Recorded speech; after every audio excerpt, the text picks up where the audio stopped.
Alexander and Sadiqur fundamental of electric circuit বইয়ের chapter 2 এর এটা এক্সাম্পল 2.2 কোশ্চেনে বলছে for the circuit in figure 2.21 find voltage V1 and V2। That means এখানে এই যে সার্কিটটা আছে এই সার্কিটের এই V1 এবং এই V2 নামের দুইটা ভোল্টেজের মান বের করতে হবে। ওকে, সো সলিউশনের জন্য আমরা প্রথমে যেটা করব সেটা হচ্ছে আমরা ধরে নিব এই সার্কিটে এখানে তো কারেন্ট চলাচলের একটা মাত্র পথ, রাইট? এই পথে যেই কারেন্টটা প্রবাহিত হচ্ছে আমরা ধরে নিব সেটা হচ্ছে আই। ঠিক আছে? ওকে, সো কারেন্টটা তাহলে এভাবে করে আসতেছে, দেন এভাবে করে 2 ওহমের দিকে ঢুকতেছে। এখন একটা রেজিস্টরের যেই প্রান্ত দিয়ে কারেন্ট প্রবেশ করে সেই প্রান্তটা হয় প্লাস, আর যেই প্রান্ত দিয়ে কারেন্ট বের হয় সেই প্রান্তটা হয় মাইনাস। সো যেদিক দিয়ে ঢুকছে সেটা প্লাস, যেদিক দিয়ে বের হয়েছে সেটা মাইনাস। ওকে, এখন এই রেজিস্টরের আর এই ভোল্টেজ কত? V1 দেয়া আছে। আমরা এই V1 ভোল্টেজের মান বের করব। V1 ভোল্টেজের মান বের করার জন্য এই সূত্রটা ইউজ করব, V ইকুয়াল IR। তাহলে V1 ইকুয়াল IR, I মানে হচ্ছে কারেন্ট। এই রেজিস্টর দিয়ে প্রবাহিত কারেন্ট কি? এই I, দ্যাট মিনস I এর জায়গায় I হবে। দেন হচ্ছে কি R। আচ্ছা, আমি এই সূত্রটা লিখে নেই। তো যেমনটা আমরা দেখলাম যে I এর জায়গায় I হবে, আর R, R মানে কি? R মানে হচ্ছে রেজিস্ট্যান্স। এই সার্কিটের রেজিস্ট্যান্স কি? রেজিস্ট্যান্স হচ্ছে 2। সো 2 দিলাম, এখানে একটা ইম্পর্টেন্ট বিষয়, I দিলাম দেন 2 দিলাম। এবার একটা ইম্পর্টেন্ট বিষয় হচ্ছে যে আমার এখানে কারেন্টের কারণে আমি যে প্লাস মাইনাস পাইছি সেটা, এবং কোশ্চেনে যে ভোল্টেজের প্লাস মাইনাস দেয়া আছে দুটোটা সেম। কারেন্টের প্রথমে প্লাস দেন মাইনাস, ভোল্টেজের প্রথমে প্লাস দেন মাইনাস। যেহেতু কারেন্টের প্লাস মাইনাসের সাথে ভোল্টেজের প্লাস মাইনাস মিলে গেছে, তাই ভোল্টেজের মানটা পজিটিভ হবে। সো এখানে কোনো চিহ্ন নাই মানে এটা পজিটিভ। সো আমরা এটা I2 না লিখে আর একটু সুন্দরের জন্য 2I লিখতে পারি। ঠিক আছে, হয়ে গেল। এরপরে কারেন্টটা এভাবে করে আসবে, এসে 3 ওহমের যে প্রান্ত দিয়ে কারেন্টটা প্রবেশ করবে সেটা হবে প্লাস, আর যে প্রান্ত দিয়ে বের হবে সেটা হবে মাইনাস। ঠিক আছে, নাও এই রেজিস্টরের আর এই ভোল্টেজ দেওয়া আছে V2। আমরা এই V2 এর মান বের করব অ্যাগেন এই সূত্রটা ইউজ করে।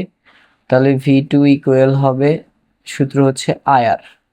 ঠিক আছে, নাও এখানে যদি আমরা খেয়াল করি তাহলে দেখব কারেন্টের কারণে যে প্লাস মাইনাস পাইছি এবং ভোল্টেজের যে প্লাস মাইনাস আছে তারা একে অপরের উল্টা। যেমন এই ভোল্টেজের মাইনাস বাট কারেন্টের কারণে আসছে প্লাস। সো যেহেতু প্লাস মাইনাস মিলে নাই, এটা মাইনাস এটা প্লাস, দুইটা দুই রকম, দ্যাটস ওয়াই আমরা আলটিমেট যে ভোল্টেজটা পাবো মানে V2 পাবো সেটা হবে নেগেটিভ। ঠিক আছে, সো নেগেটিভ ভোল্টেজ। এবার I এর মান বসাই। I মানে কিন্তু এই প্রবাহিত কারেন্টটাই, যেটা এভাবে করে প্রবাহিত হচ্ছে। সো I, দেন R এর মান কত? R এর মানে হচ্ছে রেজিস্ট্যান্স হুইচ ইজ 3, বসাইলাম। তারপরে প্রথমে মাইনাস, এরপরে এটাকে আমরা 3I লিখতে পারি সৌন্দর্যের জন্য, হয়ে গেল। এবার আমরা যেটা করব এই সার্কিটের মধ্যে KVL অ্যাপ্লাই করব, কারশফস ভোল্টেজ ল। কারশফস ভোল্টেজ ল হচ্ছে এই যে এটা, sum of every voltage drop equal 0। তাহলে কারশফস ভোল্টেজ ল অ্যাপ্লাই করব, আমরা লিখি অ্যাপ্লাইং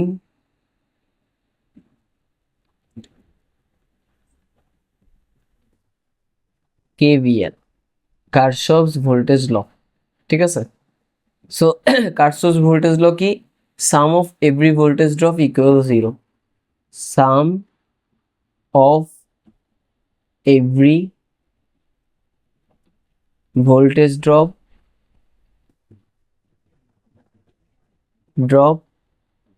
ইকুয়াল 0। ওকে, সো আমরা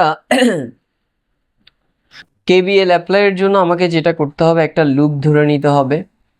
আমি এভাবে করেই লুপ ধরে নিব, ক্লকওয়াইজ, চাইলে অ্যান্টি ক্লকওয়াইজও ধরা যায়, ঠিক আছে। ওকে, নাও লুপটা যেহেতু এদিক থেকে আসতেছে, তাহলে ভোল্টেজ সোর্সের প্রথমে কোন প্রান্তকে পাচ্ছে? মাইনাস প্রান্তকে পাচ্ছে। তাহলে আমরা নিব -20।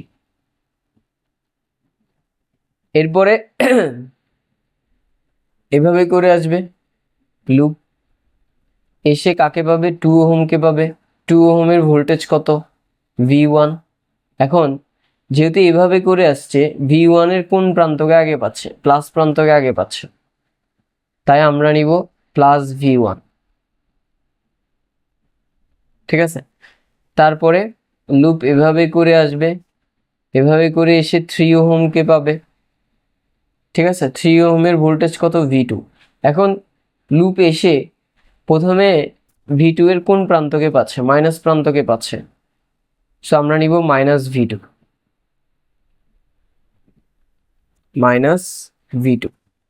তাহলে এখানে টোটাল 3টা ভোল্টেজ ড্রপ আছে, আমরা তিনোটা লিখে ফেলছি লুপের, আর কোনো ভোল্টেজ ড্রপ নাই, সো সবগুলো ভোল্টেজ ড্রপের যোগফল সমান 0। এখন এখানে একটা ইম্পর্টেন্ট বিষয়, সেটা হচ্ছে আমি প্রথমে যখন এভাবে করে লুপ চিন্তা করছি, ভোল্টেজ সোর্সে আসছি, তখন ভোল্টেজ সোর্সের কোন প্রান্তকে নিছি? মাইনাস প্রান্ত, এই যে মাইনাস নিছিলাম, কারণ অ্যারো চিহ্নটা প্রথমে মাইনাসকে পাচ্ছে। এবং এই ঠিক সেম বিষয়টা বাকি দুটোটার ক্ষেত্রেই করছি, যেহেতু অ্যারোটা এভাবে এসে প্রথমে এটার প্লাস প্রান্তকে পাইছে, প্লাস নিছি, সিমিলারলি এটার মাইনাস প্রান্তকে পাইছে, মাইনাস নিছি। যেহেতু আমি এটার ক্ষেত্রে প্রথম প্রান্ত নিছি, সবগুলোর ক্ষেত্রে প্রথম প্রান্ত নিতে হবে। যদি আমি অ্যারোটা এভাবে আসছে, আমি এটার দ্বিতীয় প্রান্ত নিতাম, মানে প্লাস, কারণ প্রথমে প্রায় মাইনাস, দ্বিতীয়তে পাই প্লাস। আমি যদি +20 লিখতাম এখানে দ্বিতীয় প্রান্ত বা দ্বিতীয় পোলারিটি নিয়ে, তাহলে বাকিগুলোরও দ্বিতীয় পোলারিটি লিখতে হতো। এই যেমন এটার ক্ষেত্রে -V1, এটার ক্ষেত্রে +V2, ঠিক আছে। সো আমি একটার যদি প্রথম প্রান্ত নিয়ে নেই, পরেরগুলোরও প্রথম প্রান্ত নিতে হবে। আবার একটা যদি দ্বিতীয় প্রান্ত নেই, সবগুলার দ্বিতীয় প্রান্ত নিতে হবে। যাই হোক, এই হচ্ছে মেইন বিষয়। সো -20, V1 এর মান কত?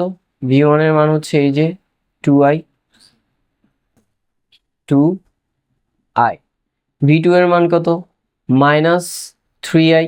এখন অলরেডি একটা মাইনাস আছে, মাইনাসে মাইনাসে +3i = 0।